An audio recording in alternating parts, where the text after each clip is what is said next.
আজকে আমি আপনাদের মুগের ডালের পুর বানিয়ে দেখাচ্ছি।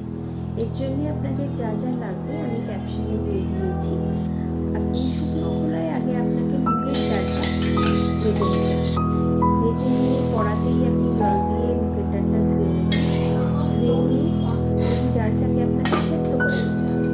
খুবই অল্প জলে লবণ দিয়ে সেদ্ধ করে নেবেন। এমন জল দেবেন যে জাস্ট ডালটা আপনার ভিজে যায়, ডুবে যায়, কিন্তু তার থেকে বেশি জল না হয়। তাহলে দেখুন ডালটা আমার কেমন সেদ্ধ হয়েছে, একদম গোটা গোটা দেখা যাচ্ছে, অথচ সেদ্ধ।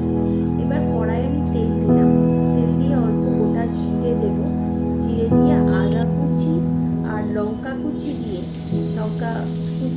আমি ডালটাকে দিয়ে ভালো করে ভেজে নেব। আমার লঙ্কা কুচি দেওয়া হয়ে গেল। এবারে আমি ডালটা দিয়ে দিচ্ছি। এই পুরটা দিয়ে আপনি যে কোনো রকমের রুটি, পরোটা, লুচি বানাতে পারেন। এই স্টাফিংসটা যদি আপনি ডালের স্টাফিংসটা দেন, আপনার প্রোটিন